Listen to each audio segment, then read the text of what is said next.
Today I have an exciting video for you, for all my fans and viewers and readers out there. We have Nicholas, my good friend from Terra Frutis, and we're going to talk all about his vegan, raw vegan, and even fruitarian journey, and a little bit about Terra Frutis as well. So thank you for being on here. Thank you, Michael, for having me on the podcast. Excellent. So first of all, what made you open up and choose to be vegan and to leave society for a beautiful place like this? It was about 21 years ago, when someone told me. I was in UK at the time studying, and someone there told me that we can be vegan, not harm the animals, and have empathy and raise our consciousness. So I thought, why to eat animal flesh and animal secretions when we have the option to feed ourselves healthy with other foods that nature provides. So for me, it was an instant moral and ethical choice that which I've researched also on the internet and the books, that is also healthy for me. So both the science and the morals and ethics kind of clicked, and I became vegan 21 years ago. Wow. Now, was there a particular aha moment, or was it just somebody explaining to you? Just the explanation and the concept that we don't need to harm other creatures and kill them to feed ourselves. That point was enough for me. Why to cause so much pain just for our own benefit? Yeah. And how did you leave society just to come here? Was it a process, or you just decided, I'm going? Oh, it was something that was started happening within a number of years, gradually. Yeah. First, when I became vegan, I was living in the UK, and there it was quite rainy and cold, not many fresh fruits. So when after 10 years, I got the concept of raw veganism, which again clicked on me. Like, we don't need to burn our vegetables and fruits in order to feed ourselves. So that was, again, that explanation clicked on me. So, but UK, I found at the time it wasn't the most appropriate place for the raw vegan lifestyle. And so I've decided to move to Greece at the time, where the climate was more warm and very tasty vegetables and fruits there. So I decided to move to Greece, and then about a few years later, I became raw vegan then. And about what year? It was about 2012. And I've been 9 years now in the raw vegan So lifestyle. basically it took you 9 years. So basically it took you a long time from the beginning, when you were vegan, your beginning journey, to being raw vegan. Yes, it took me a long time because I wasn't aware of the concept of raw veganism. That's the primary reason it took me so many years. When I got the concept and it made logical sense to me, it took me about a year or two to decide to be completely raw, and 9 years ago. And that's how my raw journey started. And then few years later, I heard the term fruitarianism, and that we can live and thrive on only eating fruits. And also at the time, I've read a book by Mango Wozak called Eden Fruitarianism. That Destination Eden, that was it. And also the workbook after that. And the guidebook, yes. The guidebook, and that resonated a lot with my feelings and my needs and my understanding of fruitarianism and the ethics and morals of it. And so that clicked also. And for the last 6 years, I've been fruitarian Wow. since then. Um, and it is a great journey. So, being a fruitarian, I became for 5, 6 years fruitarian in a city environment. Mhm. Although I did a lot of foraging myself, looking around for fruits. Sorry, And this was in Greece. in Greece, Yeah. yes, and I was searching for really quality, fresh, wilder type of fruits. But the problem was that in fruitarian lifestyle, I felt the need to supplement myself with the natural elements like the sun, the water, the earth. And during the winters in Greece, it was very difficult in a city to be in touch with the natural element, the nature, which I think is critical and vital for a fruitarian lifestyle. So at summers it was a lot better, but in winters I was losing a lot of weight and being suffocated in a city environment, in an apartment. Because you was it cold in Greece winter, or like Yes. you were inside all the time? Yes, very cold in Greece. It snows, so in Okay. winter, central heating. And what part were you living? Like which area? In the mainland of Greece, in the middle part called Volos, Oh, Volos, okay. which So it does get snow, right? it gets snow. Yeah. Wow. So at that point, I was thriving in summer, but I was really not thriving and depleting in winters. So that factor that I couldn't follow the fruitarianism lifestyle long term in a city environment without natural elements made me consider it's a necessity for me to go back to the tropics where we have stable weather and temperatures all year round, stable night and dark, so to get in tune with our biorhythms. And then fruitarianism really is a lot more possible and sustainable in the long term, I believe. Yeah. And here in the tropics, I feel stronger and better than ever in the fruitarian lifestyle. So what are your tips to stay raw or fruitarian, and to not give in to cravings, or not give in to, like, you know how some people will completely abstain from eating overt fats, or completely go off the bandwagon and eat all fats. Do you think there's a right balance, or like a solution to people going back to eating vegan, or even going back to eating animals? Like, why do a lot of raw vegans fail? From my experience, in my opinion, there are a lot of different factors that can play into someone not following long-term the fruitarian and raw vegan lifestyles.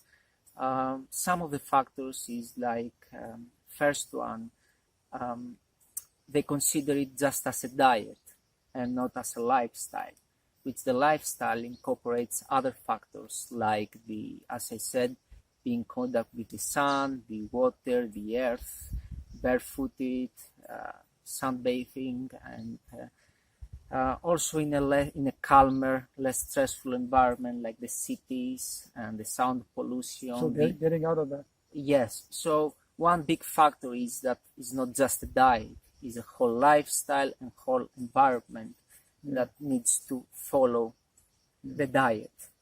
So a lot of people fail, I think, because they see it as a diet.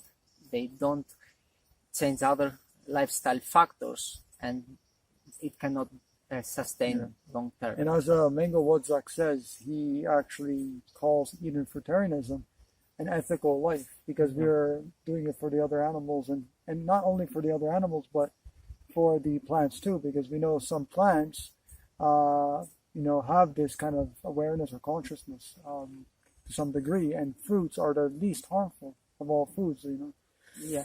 And So, yeah. also the main thing is, like, I became vegan mainly because caring for other animals, not harming them as least as possible. But the raw vegan choice was mainly for caring for the human animal. why do I need to poison myself? If I care for animals, also I need to care for the human animal, which is my body, my well-being. So the raw vegan was done also for myself this time. And the fruitarian lifestyle is also recognizing that plants also, they are living structures, living beings who like to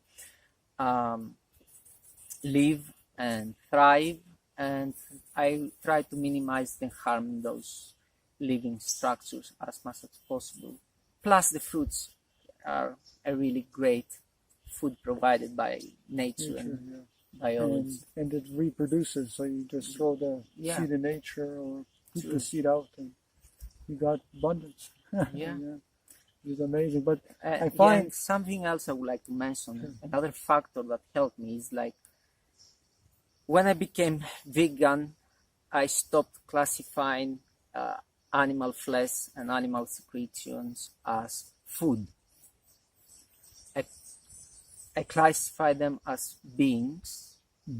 So I disassociated my mouth and my need for nourishment of the animals. Similar, when I became raw vegan, I stopped using the words like food for burnt vegetables. And so the word food was only applying on raw, natural, provided by nature. And when I became fruitarian, I stopped again disassociating the word food with items of the plant matter that are not given freely by nature to nourish us. So for me, when we use the words like cooked food, it's not really, in my opinion, helping us because it's not food. It's not food, and it's not cooked, it's burned, it's destroyed, it becomes a poison for our body. So making clear-cut classifications in my consciousness and mind really helped me to disassociate from cravings or for anything else considering it as food. Excellent. So those are the main reasons why you have succeeded, basically. And other factors, as I said, I made like the lifestyle and the diet as priority, like the top priority. Other people made top priority their jobs, their relationships, other factors, not leaving their country and not losing their job. So it depends what we put as a priority. For me, I wanted to put priority my diet and my lifestyle above anything else. And in the process, I've changed a lot of things. I've changed friends, relationships, places, homes, jobs. But for me, the priority was the diet, the lifestyle, and being connected and a moral being. And I remember you saying that you wouldn't completely agree with people that either don't add extra fats to their diet or add too much. So you kind of, I don't like to use the word moderate, but you kind of have a little bit in your diet every day. I prefer to have some fat in my diet. Oh, and by the way, everybody, raw veganism and even veganism contains all the fats, even if we don't eat avocados and coconuts and so forth. So just be aware that everything contains fat in low amounts. Yeah. Personally, at the beginning, I was using no fat for many years because at the time I was getting a lot of the concept of the 80-10-10 or that fat is bad. And over the years, I've changed this opinion. And at the moment, I prefer to eat fat and carbohydrates as long as it's fruits that I can find in my environment. And I believe they help me thrive long term, having all type of fruits. And food combining, like combining fats with sweet fruits, or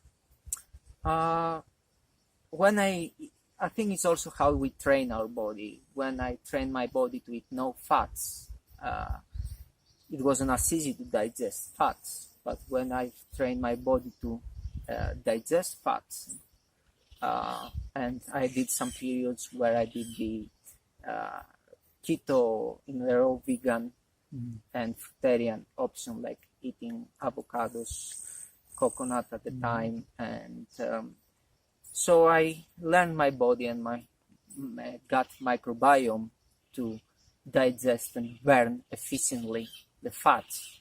So at the present moment, I prefer to eat a mixture of fatty fruits and sugary fruits. But at the same meal too.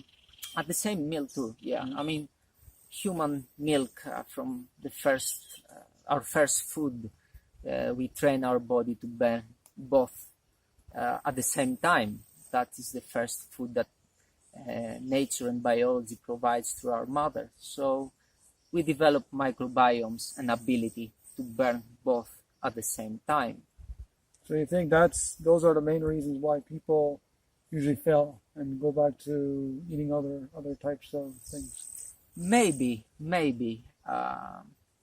that's one of the reasons they. All the reasons. But I would say the other reasons might be quite important.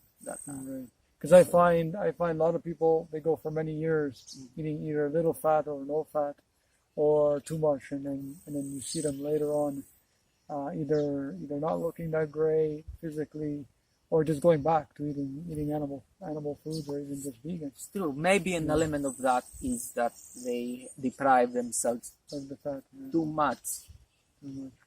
But as I said, other factors are important too. That maybe they are not people we are not following. We are not in contact with the nature and the elements, that we don't get the supplement and the boost from these daily. I find the sun, the air, the water, the earth really boosting the fruitarian lifestyle. And I would even include people that we're around, so people that we associate ourselves with, as well as, of course, as you mentioned, the environment. So if we're living in nature, so much better than just living, in the cities or towns. And also another thing would be the emotions of the person, how they feel about life, they're positive or negative, if they have a lot of fear in their mind, all those kind of things. Yes. And so the emotions is very important, and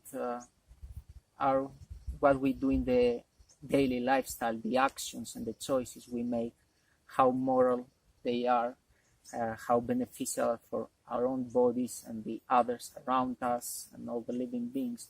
All these choices, and they are really important for keeping our emotions in a balanced state. And as long as we go towards self-improvement and self-cultivation and being better people with time, looking back like 6 months ago, how have I improved as a person? Am I more positive, and do I contribute to the nature and to the life, to the phenomenon of life? I think that helps. Yeah, just a few more ideas, as I've seen a lot of people fail, a lot of videos talking about how people have gone back to eating vegan or animal flesh and secretions. And some people are asked sometimes about water, or about water intake, or about blending and juicing, if these things are necessary, or if you at all do that. What about greens? Do we really need greens for the minerals? And you also being osteopath? I have been trained as an osteopath and acupuncturist. Yeah. So talk to us about the water and blending and juicing and greens and things like that, and B12 as well. Yeah, I mean, as I say, things need steps. We need to train our body, our mind, our emotions. We have the transition periods. So I see the value in every step, like the veganism, the clean veganism, the raw vegan, then the most simple raw veganism, and then gradually the fruitarianism. All these steps I see them as valuable and important as when people follow them with consciousness and focus and respect.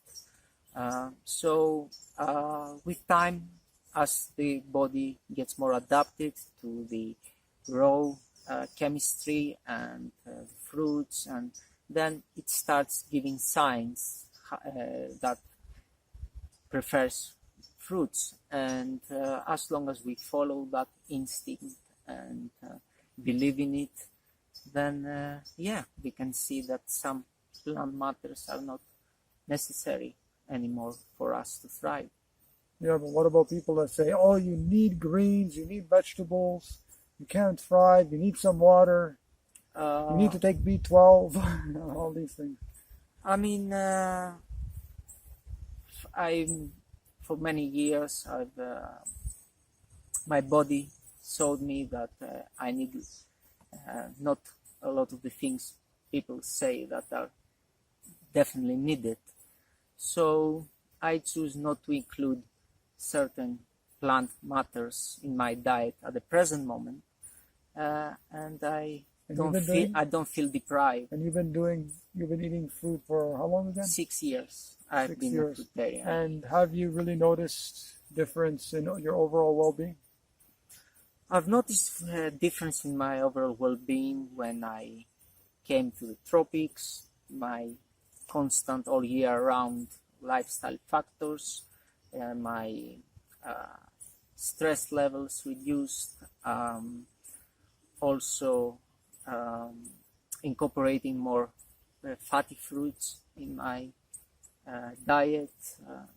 All this, I believe, helped me, and I feel better than ever in the fruitarian. Excellent. So, last two questions, and I think they're very, very important.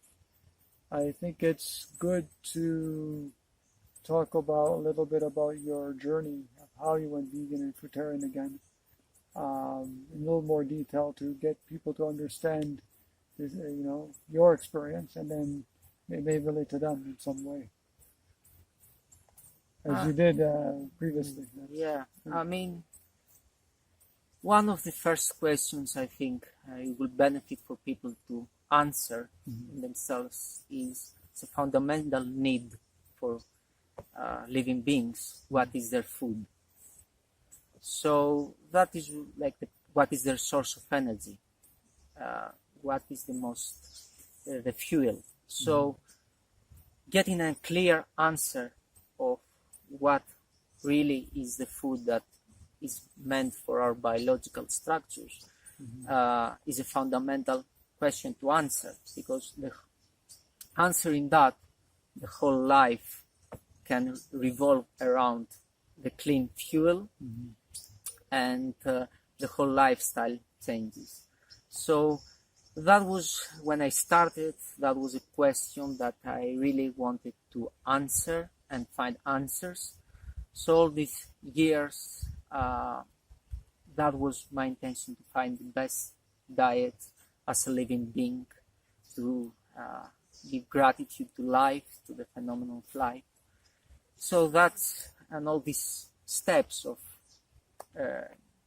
veganism, raw veganism, fruitarianism, all these steps lead me to answer this question as complete and as possible, and I feel content with the diet and lifestyle and answers I have given to myself. Because I know, for example, I don't know if you know Dr. John McDougall, he promotes like crazy the starch diet. And starch is like the food that our ancestors used to eat, and that's the only food. Of course, he does include other foods like fruits and vegetables, but the bulk of the diet should be starch. When some people say, for example, even some books say, well, it's not completely possible to be 100% raw and all these kind of things, you have experience to back you up, so where are these people coming from? Yeah, I mean, when you are in a diet where you eat a lot of animal flesh, and you try to follow a plant-based diet, then including starches and burned starches is a process for this transition. And I remember on my clean vegan years, eating like starches and potatoes were like really satisfying, and I felt quite full, so I didn't have the need to eat animal secretions or animal flesh. With time, when I realized that in raw veganism that I don't need to burn these vegetables, and some of them were not edible in a raw state, like potatoes. or quite toxic or poisonous, then I've decided, okay, this is not for me anymore, because it doesn't make any benefit my body on a raw. So the starches in the raw vegan diet started to minimize a lot. And then when I realized it, the beauty of the fruits, and we get the elements of the starch, which is the sugars, more simple and more easy to digest. And also we have the fat and the fatty acids that are a little bit more dense and can satiate us like the starches used to do. Then I don't feel that I need or want starches anymore, because I have the simplicity of the sugars and the density and the satiation of the fatty fruits, and a combination of both provides a meal that is really fulfilling. And yeah, that's what I believe. Yeah, that's excellent, and that's great advice for people who are wanting to be vegan and raw vegan and eating fruitarian. And just to sum up what Nicholas was saying, is that basically you have to treat or understand that veganism and raw veganism are not, or especially Eden fruitarianism, are not necessarily just a diet. It's a complete lifestyle transformation, ethical transformation, a transformation and elevation of our consciousness, and understanding that we're all one on this earth.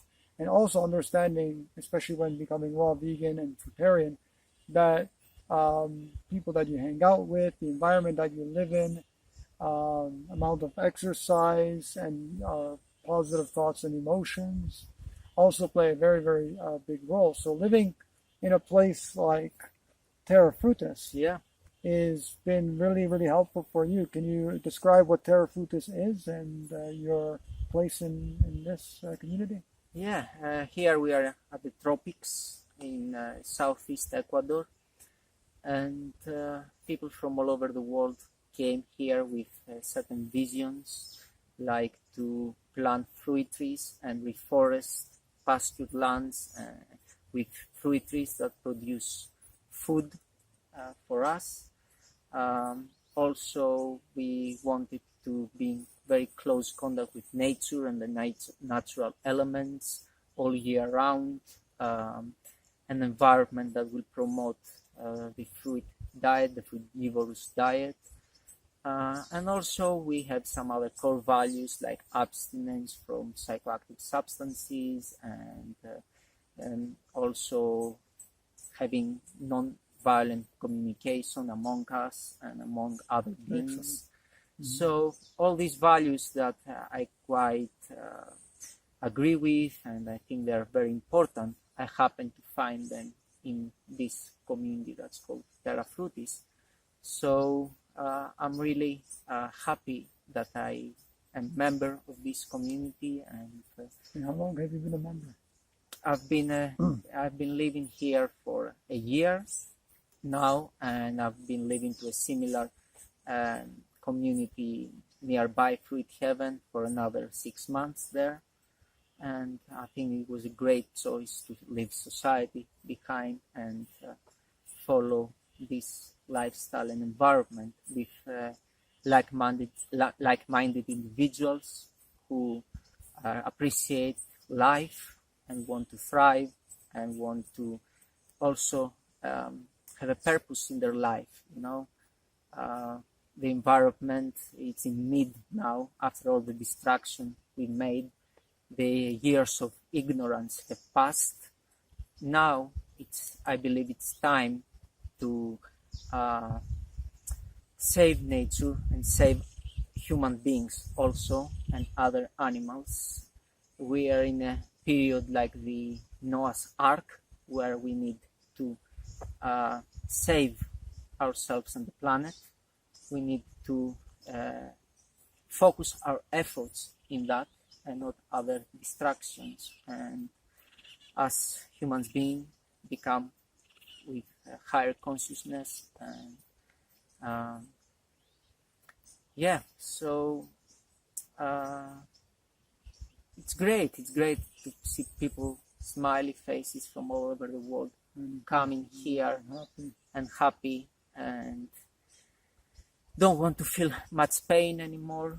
They are tired of feeling pain and depressed and lost, and they want to reconnect and be positive human beings and find a reason to repay life back. As we receive life as a gift, we need to show our gratitude and our appreciation to life, and that's why I'm here.